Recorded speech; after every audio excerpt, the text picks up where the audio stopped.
Le début du match a été moyen, je trouve. On a une bonne réaction en début de deuxième période. Notre forecheck a été mieux, on a récupéré plus de palets. On a gagné nos batailles. Chose qu'il faut faire contre Gap, c'est leur ADN depuis très longtemps de travailler très fort. Donc il fallait contrer ça et travailler aussi fort qu'eux. C'est sûr que les blessés là, c'est pas une excuse, hein, toutes les équipes ont des blessés, mais c'est des joueurs quand même majeurs, donc on a hâte de les retrouver avec nous sur la glace. En plus, voilà, physiquement et mentalement, les joueurs ont besoin d'avoir un peu plus de temps pour se soulager aussi sur le banc, donc c'est important d'avoir un effectif complet. Gap, la particularité de marquer très peu de buts. On l'a Ouais, encore vu ce soir. Ils ont des gros problèmes de finition, Ouais. parce qu'ils ont des gros temps forts en fin de deuxième période. Ils peuvent revenir au score, ils touchent le poteau. Flo fait 2-3 arrêts qui nous sauvent aussi. Mais c'est une équipe qui travaille fort. L'entraîneur en face fait du très bon boulot. Donc c'est sûr que c'est pas évident pour lui là avec 5 défaites de suite. Mais je suis pas inquiet pour Gap, ils vont revenir. Je pense que dans notre système, on ne veut pas trop être resserré devant notre but. On veut les mettre justement vers les extérieurs, être très agressif, et parfois on l'a mal fait. On les a trop regardés tourner autour de nous, alors que notre force normalement c'est de laisser sur les extérieurs, de les laisser dans les coins, de récupérer les pucks et de créer des batailles dans les coins. Et on ne l'a pas fait au début. En troisième période, on les a mieux contenus. Ça a été beaucoup mieux. Voilà, sur les 40 premières minutes, je trouve que c'est ce qui nous a fait défaut, c'est de les laisser plus tourner autour de nous, alors que c'est pas notre jeu. Et puis on a fait beaucoup de turnover, je trouve, encore, en sortie de zone et en regroupement zone neutre. Voilà, il va falloir qu'on corrige ça très rapidement. Bah, c'est sûr qu'avec une équipe qui vient chez nous avec 4 défaites de suite, quand tu prends 2 buts à l'extérieur de suite, ça peut te faire un peu bizarre, mais ils ont bien réagi derrière, ils marquent le but de 1. Nous après on a la chance de remarquer, je crois, dans la minute qui suit, donc on n'a pas eu le temps de douter. Eux, on a justement on a récupéré le momentum là-dessus. Voilà, c'est des choses. Nous aussi on n'était pas bien, hein, on avait fait un mauvais match à Amiens entre guillemets, donc il fallait se retrouver aussi entre nous. Et, on a bien réagi, on a bien maîtrisé la troisième période avec beaucoup de prison encore. Je pense qu'on peut encore mieux faire dans les pénalités en fin de match. Le piquet a fait un bon boulot, donc voilà, félicitations aux joueurs qui ont fait le piquet là-dessus. Est-ce que tu as été surpris par la fébrilité défensive gapençaise ? Fébrilité, je pense que c'est un peu dur. Moi je trouve qu'on s'est créé les occasions. On a mis beaucoup d'énergie pour aller attaquer leur cage. Ils n'ont pas donné des buts faciles. Enfin, moi je trouve pas. Après j'ai pas revu la vidéo, mais voilà, c'est une équipe qui travaille fort. Et les buts qu'on a marqués, il a fallu aller les chercher. On n'a marqué que 3 buts, hein, parce que bon, à la fin c'est les derniers buts en cage vide, mais on n'a que 2 powerplay encore ce soir. Forcément toutes les équipes ont plus de powerplay que nous. Il faudra m'expliquer encore une fois, mais voilà.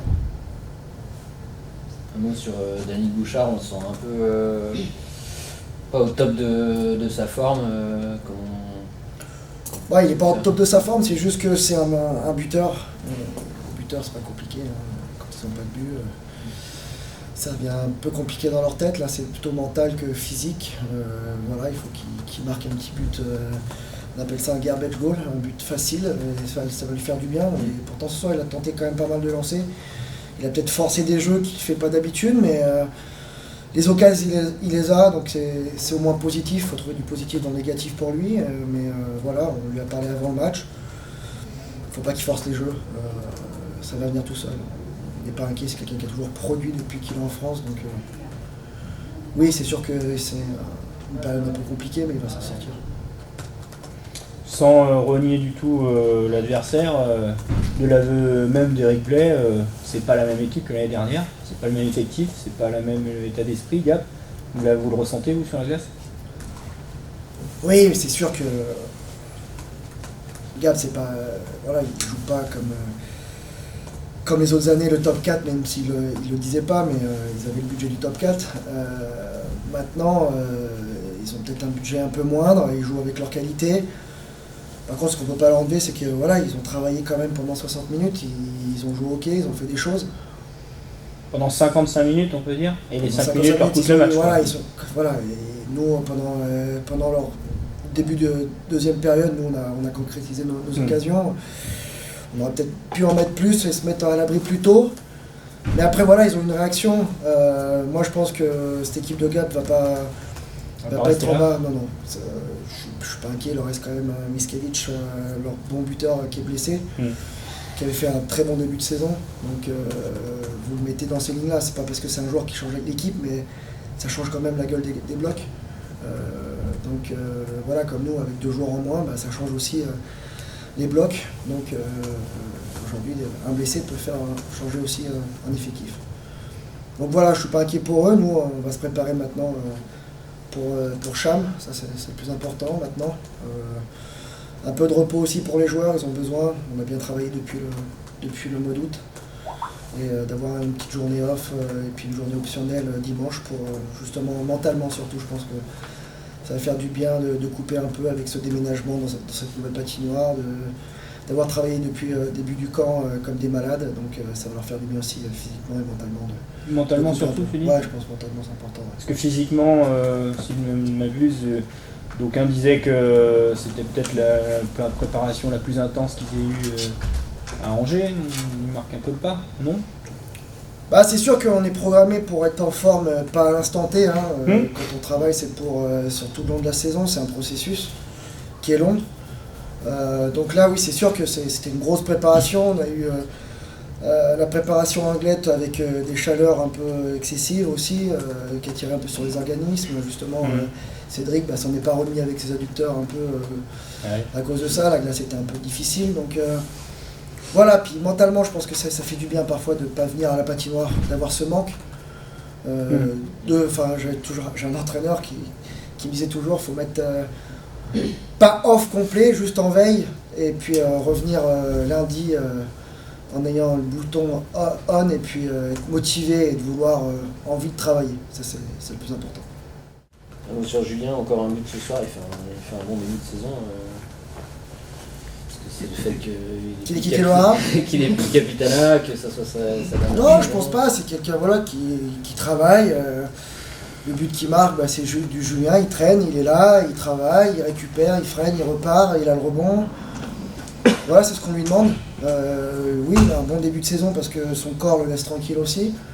Donc voilà, aujourd'hui, moi je suis pas surpris de son apport. Puis une ligne qui travaille aussi, non ? Puis voilà, c'est sa ligne qui travaille fort. Là, il est dans les lignes un peu plus offensives, oui. On va dire, avec Olivier et puis Loïc. Donc c'est sûr que pour lui, c'est plus facile de produire aussi. Mais quand il va revenir dans sa place habituelle, il va pas faire la tête. Il va accepter son rôle, il accepte son rôle. Donc de toute façon, on n'a pas le choix. Si on veut battre les grosses équipes, si on veut rester dans le haut du classement, il faut que tout le monde accepte son rôle. Que les 4 lignes puissent patiner ensemble, qu'on ait moins de blessés et qu'on devienne une machine à tourner. Sauf que pour l'instant, on a des blessures, il va falloir qu'on récupère ces petits bobos-là rapidement. Pour mardi et la réception de Cham, du coup, c'est une équipe qui peut créer pas mal de surprises. Il va falloir travailler fort aussi devant et mettre beaucoup de trafic devant la cage, je pense, pour surprendre l'équipe. Comment vous anticipez suite à un match comme Gap, comme ça, les points clés Déjà, nous, on fait match par match, on va pas plus loin que ça. Là, on va revoir le match de ce soir, on va voir toutes les stats et tout. Et puis après, on va s'occuper de nos week-ends de Cham. On sait que Cham, ça nous a jamais souri contre eux à chaque fois. Donc il va falloir se préparer correctement. De toute façon, je pense que cette année, il n'y a vraiment pas de petite équipe. On voit encore dans les résultats de ce soir. Rouen qui perdait 2-0 je crois contre Anglette, qui vient de gagner juste 4-2 là. Donc voilà, il y a des surprises un peu partout. Il y a peut-être Grenoble qui a un peu plus de profondeur de banc et un petit peu plus de talent, qui fait que ils peuvent gagner les matchs là-dessus, mais les autres, si on ne se présente pas, ça va être compliqué pour tout le monde. Donc on va se préparer, on va déjà se reposer au niveau des joueurs.